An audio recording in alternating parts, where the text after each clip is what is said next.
El siguiente programa es apto para toda la familia. No contiene escenas de sexo ni violencia.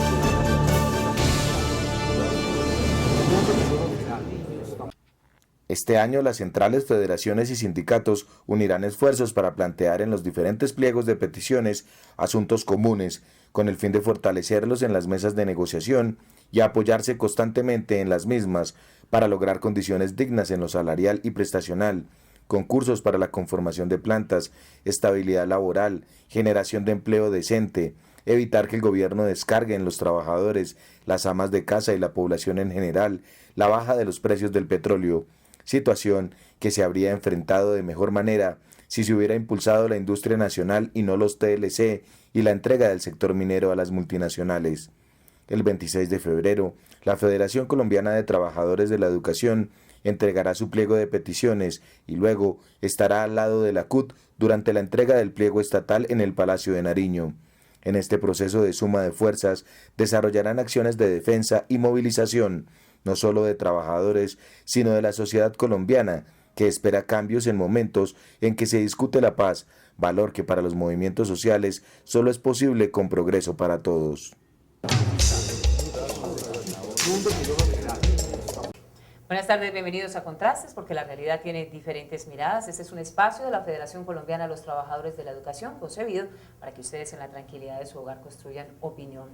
En los próximos 30 minutos vamos a abordar los planes de acción, las tareas específicas, las actividades a desarrollar de manera prioritaria por parte de la Central Unitaria de Trabajadores CUT y la Federación Colombiana de los Trabajadores. En materia educativa, ¿qué se le va a apostar? ¿Cuáles son esos ejes fundamentales que están enmarcados para reivindicar los derechos de los y las maestras a nivel nacional y, por supuesto, de la educación pública en nuestro país? Y en el marco de los trabajadores de la Central Unitaria, ¿cuáles son esas estrategias para reivindicar los derechos de los trabajadores? Hoy, cuando se habla la cifra del desempleo de 9.1, que el gobierno nacional dice que la economía va mejorando, está boyante, sin embargo los trabajadores de a pie no lo sienten. Así pues que en los próximos 30 minutos hablaremos precisamente de esas actividades que comprometen el desarrollo del país a través del mejoramiento de la educación y la actividad laboral en Colombia. A esta hora saludamos entonces al presidente de la Federación Colombiana de los Trabajadores de la Educación, al profesor Luis Gruber Ibarra. Mil gracias por acompañarnos a esta hora, profesor. Buenas tardes, Omaira, gracias. También nos acompaña el presidente de la Central Unitaria de Trabajadores CUT, Luis Alejandro Pedraza. También bienvenido. Muy buenas tardes. ¿Sobre qué ejes y qué temas específicos son los que enmarca el magisterio en pleno a través de la Federación Colombiana de los Trabajadores de la Educación para trabajar? Porque muchas tareas se quedaron pendientes el año pasado, acuerdos específicos con el gobierno para reivindicar los derechos de la educación y de los educadores. Bueno, Mayra, a nosotros los sindicalistas nos toca tener una mirada prospectiva y este año lo miramos con una preocupación. Es que desde que empieza el año se inicia una propaganda alrededor de la crisis económica. Es una manera de acallar las exigencias de reivindicaciones. Por eso lo primero que empezamos a planear es una acción de movilización para que la crisis no sea pretexto. Pero también decir que hay una bandera transversal en el eje nuestro, es la defensa de la educación pública como derecho. Y en la defensa de la educación pública como derecho, el tema de política pública en nuestro plan ocupa un sitial importante, porque hoy el tema de jornada única, el tema del estatuto, la financiación de la educación, tiene que ver con la política pública, que hasta el momento han hecho propaganda con ello, pero no ha habido, como lo ordena la misma ley del plan, concertación, participación, no hemos tenido acceso. Hemos hecho los llamados, pero no nos tienen en cuenta. El otro elemento fundamental del plan fue la construcción del pliego de peticiones. Bueno, ese lo radicaremos el día 26 de febrero al lado de los compañeros estatales que el mismo día acompañaremos con nuestras huestes a la erradicación del pliego de los estatales. 2 escenarios, uno específico en el ministerio y los ejes comunes en Palacio para que el gobierno resuelva las exigencias de los trabajadores del servicio del Estado. Pero también en este año se desarrolla el Congreso de la Internacional de la Educación, en la cual participará la Federación, donde nos encontraríamos los sindicatos de 150 países del mundo para trazar una accionar que enfrente la arremetida al modelo neoliberal a nivel mundial. Pero también es bueno destacar nuestro Congreso Pedagógico, que desarrollaremos en el segundo semestre.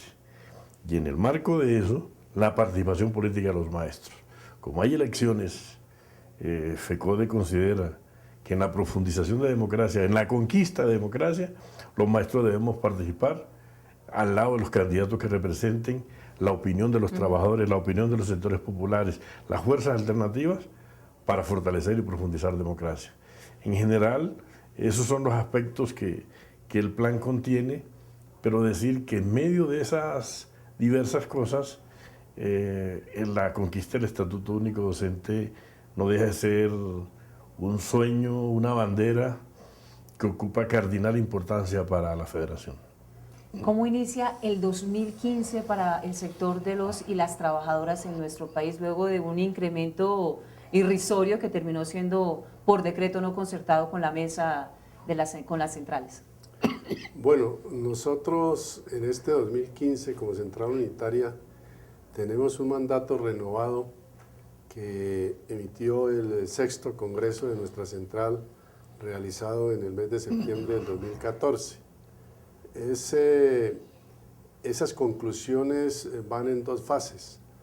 La primera, el trabajo de la central en el orden internacional, referido a la Organización Internacional del Trabajo, que realizará su conferencia en el próximo mes de junio, referido al trabajo respecto a los tratados de libre comercio y las acciones de la OSD para influir en la soberanía nacional mediante recomendaciones que van contra lo social.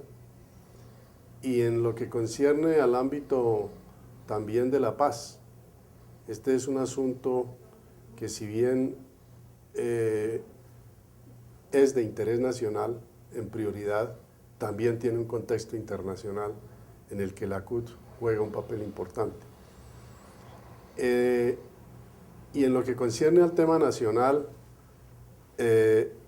tenemos como ejes fundamentales el trabajo de apoyo y coordinación con los sectores que en este momento se destacan por los conflictos de fondo, como es el tema de la justicia, como es el tema minero-energético y como es el tema de la educación. Para citar los ejemplos más emblemáticos, ahí la CUT está por concertar las agendas, por dinamizar la movilización de conjunto y por apoyar, preservando obviamente la autonomía de las organizaciones, todas las acciones a que haya lugar para que en este 2015 pues, se tengan los resultados a que aspiramos. No tenemos mayor expectativa respecto a lo que pueda ocurrir en favor de los trabajadores en el año 2015, porque ya cuando el gobierno presentó su plan de desarrollo por la vía de planeación nacional, indica que su contenido es absolutamente neoliberal desde el punto de vista de la concepción económica y por lo tanto lo que se nos ve venir es más tercerización, más flexibilización laboral, más restricción del salario mínimo, más reformas en el orden pensional como la que se anunció de forma drástica hacia la mujer, y entonces aquí no nos queda alternativa diferente a prepararnos para la movilización, para la protesta y para exigir negociación a las agendas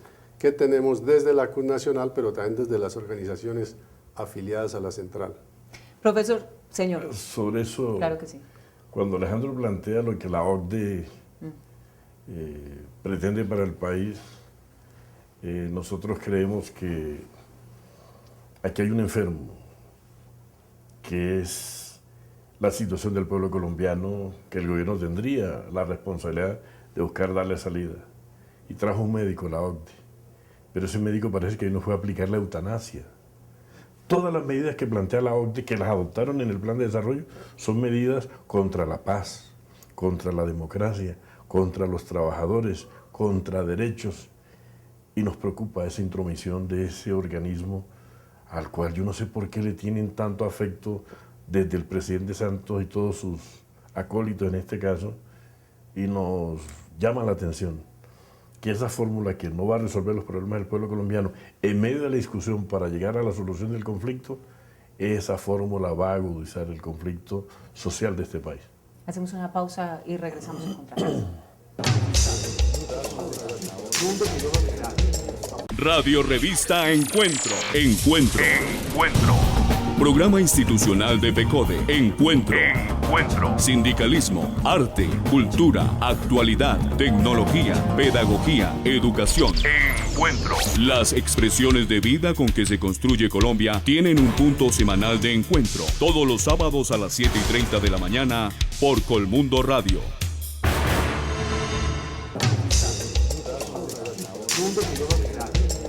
Profesor, son 5 ejes los que enmarcan el plan de acción de FECODE para este 2015. Uno de ellos es el de la carrera docente, que incluye un tema que es álgido específicamente para los maestros del 1278, que tienen el estatuto del 1278. Es una tarea prioritaria a desarrollar, sacar avante ese proyecto que reconozca a los maestros del 1278 en la posibilidad de ascender y tener, por supuesto, una mejor reivindicación y un salario digno.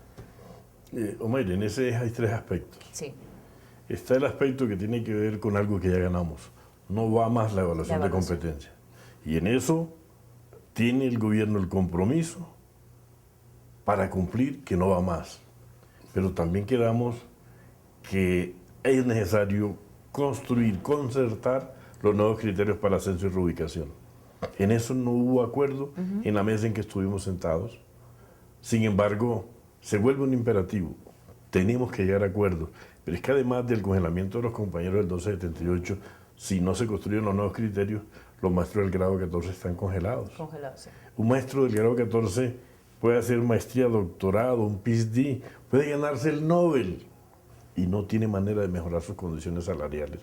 Entonces, dentro del pliego va un punto para que se reconozca en justicia ese esfuerzo académico que han hecho los compañeros del grado 14 del 2277. Pero hay otro elemento. En este país se acabó la esclavitud, pero no la discriminación. El gobierno colombiano viene discriminando a los educadores indígenas. Son los peor remunerados. Somos los peor remunerados en términos generales frente a los demás funcionarios al servicio del Estado. Pero dentro de toda la escala de maestros, los peor remunerados son los compañeros educadores indígenas. Creemos que es bueno que en este pliego el gobierno se reivindique en justicia con ese sector de maestros y se le dé un aumento digno a los educadores indígenas. Esos 3 aspectos están contenidos en ese primer eje. El tema salarial, ¿qué posibilidades hay de que en este 2015, como dijo el ministro de Trabajo a finales del 2014, se va a crear una mesa específica para hablar del salario, no al final del año, como siempre se hace y termina por decreto determinándose un incremento, sino que sea un trabajo constante pensando no solamente en un incremento, sino en el mejoramiento en la calidad de vida, en el ejercicio laboral de los y las trabajadoras en nuestro país? ¿Eso es un escenario viable? Mire, el gobierno ya avaló desde el año pasado las recomendaciones del Fondo Monetario Internacional. Lo hizo el ministro de Hacienda cuando pasó al tablero para que le autorizaran continuar con el proyecto de ley que determinó la reforma tributaria del año pasado. Avaló el gobierno que los salarios, y en especial el salario mínimo, debe estar ligado estrictamente a la inflación causada. Eso mismo lo recomendó la OECD recientemente entre sus 300 37 recomendaciones y el gobierno está totalmente de acuerdo porque así también lo dice el Banco de la República, así lo dijo el Ministerio de Hacienda, así lo dijo Planeación Nacional. Luego lo que pretende el gobierno, adelantando la mesa de concertación, es adelantar 2 meses el sainete, porque es llevar a los trabajadores a aparentar que están negociando un salario mínimo, haciendo esfuerzos para mejorarle su capacidad adquisitiva respecto a la canasta familiar, pero ya tienen la decisión que debe estar ligada a los mandatos del Fondo Monetario y de la OCDE. ¿Qué quiere decir eso? Que la Comisión Nacional de Concertación se convirtió en un instrumento para maquillar de presunta negociación y concertación con el gobierno y los empleadores. Y en la práctica, los resultados no se ven en torno a lo que se debe hacer para eliminar la inequidad social en Colombia, y es en verdad tener un salario mínimo vital que dé alcance a la adquisición de la canasta familiar, porque el actual apenas da para una tercera parte de la canasta familiar. Las cifras son supremamente preocupantes y supremamente agresivas. Para que una familia de 5 personas pueda subsistir dentro del contexto del comportamiento de la economía actual, requiere que 2 personas estén trabajando y 2 personas tengan mínimo el salario mínimo. Pero la mayoría de los trabajadores colombianos, de los 27 millones, de los 23 millones, están devengando salarios por debajo del mínimo. Y no como dijo el presidente en su cifra del 9.1%, que es histórico, ¿no? 9.1, el mejor en los últimos 14 años. Sin embargo, uno ve que la gente del común tiene graves dificultades, está en la informalidad y no tiene un salario digno, o está en la nefasta fórmula de la prestación de servicios o la tercerización. Una nueva pausa y regresamos. La educación de niños y niñas como sujetos de derechos es el tema central de la edición 104 de la revista Educación y Cultura. Editor invitado, Alexander Ruiz Silva. Los niños, las principales víctimas de la violencia estructural, pobreza, exclusión y maltrato. Los invitamos a leer a nuestros articulistas. Pase la voz, Educación y Cultura cambió. Suscríbase llamando de lunes a viernes al teléfono 245-3925 y reciba cada 2 meses su revista directamente en su casa y sin recargos. Profesor Luis Gruber Ibarra, el tema salarial, que también hace parte del pliego de la Federación Colombiana al Gobierno Nacional, mejoras para los maestros, que lo que se prometió pues evidentemente empiece a ajustarse. En el tema salarial, Omaira, primero decir que este gobierno ha mantenido una concepción residual del salario. Por eso el salario nunca alcanza. O sea, después que el empresario sacó la ganancia, sacó la inversión, lo que le quede, de eso es que van a discutir salario. Entonces, por eso, cada vez que las centrales van a discutir, ahí es la discusión como si estuviéramos en Corabasto, ¿quién da más? Entonces, los empresarios a dar menos y los trabajadores a ver a dónde arrimamos un poquito para dignificar. Y el gobierno en eso ha sido exageradamente complaciente con los empresarios, pero exageradamente radical, mezquino con los trabajadores. Y eso profundiza resentimientos, pero también genera malestar. Profundiza también la miseria. Nosotros creemos que las centrales, nuestra central, la CUT, debíamos discutir una propuesta de política salarial para un buen vivir. Porque si la manejamos con la canasta, eso que está haciendo el gobierno es para precarizar la vida de los trabajadores. Nosotros en FECODE vamos a buscar algunos especialistas sobre el tema, pero queremos proponer que el salario, ese que vamos a discutir los estatales, que no es lo mismo de nivelación para el caso de los maestros. Ahí en salario hay 3 escenarios para FECODE. Al lado de los estatales, en unidad de acción con nuestra central, discutiremos el incremento del salario de los estatales. Y queremos que ese salario sea para un buen vivir de los empleados del servicio del Estado. Pero aparte con el presidente Santos acordamos nivelación salarial, o sea, igualarnos a los demás trabajadores del servicio del Estado, ese es otro escenario. Y como se está hablando de jornada única, a nadie le aumentan la jornada laboral sin que hablen de salario. Sí, claro. Entonces decimos salario profesional. Entonces, en ese escenario, FECODE está discutiendo cómo hacemos una propuesta factible en las posibilidades económicas del Estado, pero que se tenga en cuenta las necesidades del maestro. Y nosotros creemos que al lado de la central debemos diseñar una propuesta alterna en materia de política salarial.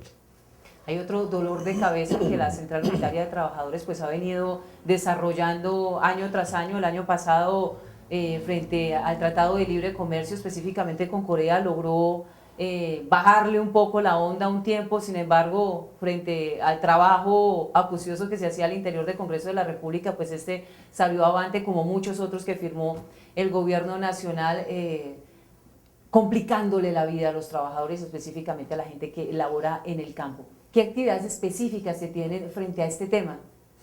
Nosotros tenemos primero una actividad en Europa y en los Estados Unidos con la FLCIO Sí.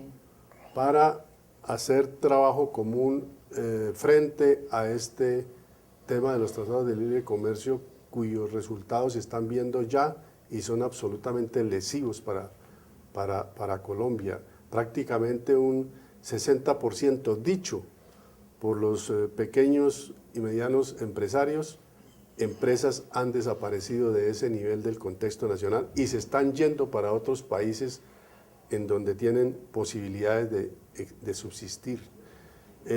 Aquí en Colombia nosotros vamos a mantener una unidad de acción con los pequeños, medianos empresarios y algunos grandes empresarios que están absolutamente preocupados por las circunstancias que están viviendo, dado que ya se están aplicando algunos de los tratados de libre comercio, y el de Corea es gravísimo. Es gravísimo porque los efectos que va a producir en el tema de alimentos, especialmente en el tema de los autopartistas, de la pequeña metalurgia y todo este tipo de renglones de la industria, simplemente la conclusión a que llegan estos empresarios es que desaparecen.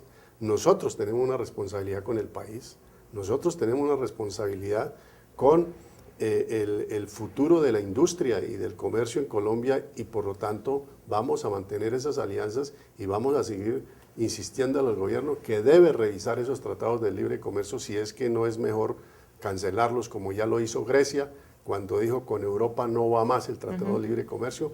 ¿Por qué? Por los efectos que se sintieron allá y que obligaron precisamente a que el nuevo gobierno planteara una nueva agenda con Europa para poder subsistir como país digno. Para los dos, el escenario que viene es el tema de la paz, del proceso de paz, que el país se está preparando para el posconflicto, y aquí tenemos dos escenarios que evidentemente tendrán que marcar la pauta en esa consolidación o construcción del posconflicto en el momento en que se llegue a acuerdos específicos y concretos en La Habana, Cuba, entre el gobierno nacional y la guerrilla de las FARC. Frente a ese tema específico, donde la escuela va a cumplir un papel preponderante en el posconflicto, ¿qué actividades se enmarcan en este plan de acción? Bueno, para FECODE, lo que en La Habana se está discutiendo y la mesa que se debe abrir con el ELN y el EPL es un acuerdo que conduzca a la solución negociada del conflicto armado, porque el conflicto social está vivo, la negación de derechos, la falta de empleo, la falta de vivienda, la poca oportunidad para la juventud, la informalidad. Es decir, cuando nosotros hablamos de la escuela en el posconflicto, es una nomenclatura que le damos para que después que se dé la solución negociada, ¿qué vamos a hacer los colombianos para profundizar en reivindicar derechos, para profundizar democracia, para pelear por la educación, por la salud, por la vivienda, por el trabajo? Es decir, ¿cómo nos organizamos los actores sociales para enfrentar el modelo económico que, aunque se dé el armisticio, sigue vivito y coleando los problemas, y tenemos que seguir nosotros organizándonos para arrancar reivindicaciones para los sectores populares? La Escuela Territorio de Paz. La escuela FECODE, nuestro gremio es el más victimizado. Cuando en el mundo vamos a los eventos de los distintos sindicatos de educadores, ocupamos el primer puesto en muertes, en amenazas, en esta situación que afecta a nuestro gremio. Por eso, para nosotros, la solución negociada del conflicto es de cardinal importancia. Y me parece que la escuela no puede seguir siendo igual cuando se dé la solución negociada. Se necesitará que la escuela haga su aporte en la reconstrucción del tejido social. En el día estarán los niños, los jóvenes, pero en la noche los adultos que fueron los hombres y mujeres de la guerra. ¿Cómo venimos a prepararnos para que los colombianos de uno y otro sector, de uno y otra formación, ayudemos a formarnos para la reconstrucción del tejido social? Y la escuela allí tiene un papel que cumplir. Presidente, la misma pregunta. Nosotros estamos trabajando con mucho entusiasmo por mandato de nuestro Congreso para que se preserve, se apoye, se proteja el proceso de paz que se está dando en La Habana. Estamos trabajando por un Día Nacional de la Movilización Sindical y del mundo del trabajo de respaldo a los diálogos en La Habana. Pero debe quedar claro que respaldar el proceso de paz no es sinónimo de respaldar el gobierno del presidente Santos y su agenda neoliberal que ha puesto ahora dentro del plan de desarrollo. Nosotros diferenciamos totalmente lo uno de lo otro. La paz es un tema del país, la paz es un tema del pueblo colombiano, la paz es un tema incluso del contexto regional e internacional. No es del gobierno, no es del presidente Santos. Y por eso mismo nosotros estamos haciendo todo lo que sea posible para contribuir a que ese proceso se proteja, continúe y concluya con una firma. Y estamos totalmente de acuerdo con el planteamiento del compañero Gruber. La firma no significa la paz en sí misma. La firma lo que establece es un punto de partida para la reestructuración del Estado. Y ahí es donde nosotros tenemos gran preocupación, porque mientras el gobierno acelera sus políticas neoliberales, atiende las recomendaciones de la OECD y del Fondo Monetario Internacional, no entendemos entonces cómo es que va a abrir las puertas para la reestructuración del Estado en perspectiva de salir del vergonzoso tercer lugar de inequidad social en que estamos en América Latina. Ya para terminar y de manera rápida, este 2015 requiere de manera inminente de la unidad sindical, en el caso del magisterio, no solamente la comunidad educativa, toda la ciudadanía apostándole a la transformación de la educación en nuestro país. Nosotros este año dijimos que la unidad es un imperativo. Por eso a nuestra central le pedimos que lidere los procesos de consolidación de la unidad. Y FECODE va a hacer todos los esfuerzos para nuestro dispositivo ponerlo al servicio de la construcción de la unidad, para hacer ese gran frente amplio de los demócratas, de los amigos de la paz, de los amigos de la democracia, de los amigos de lo alternativo, y ahí estaremos y esperamos que nuestra central lidere procesos de consolidación de luchas sociales. Lo mismo, es la unidad, el propósito fundamental de la CUT. Así es, hay dos sectores que están trabajando juiciosamente en este proceso, que el uno es el del magisterio, la decisión política del magisterio está tomada a través de sus órganos de dirección, y el otro es el del sector minero energético, que tiene una mesa permanente en donde está Sintra Carbón, en donde está Sintraelecol, en donde está la USO, ahora va a ingresar a Cerías Paz de Río. Es decir, es un proceso que apunta a que ojalá en este año estemos logrando un único sindicato del sector de la industria mineroenergética en Colombia, y de igual manera el tema del magisterio es clave, es fundamental, y estamos haciendo los esfuerzos y vamos a continuar haciéndolos para que esos dos logros se den en este año, independientemente de los que también vienen en camino en otros sectores del mundo del trabajo en Colombia. Presidente, mil gracias por acompañarnos a esta hora en Contrastes y por supuesto ustedes, nuestros televidentes, mil gracias por su compañía. Nos reencontramos en 8 días en Contrastes.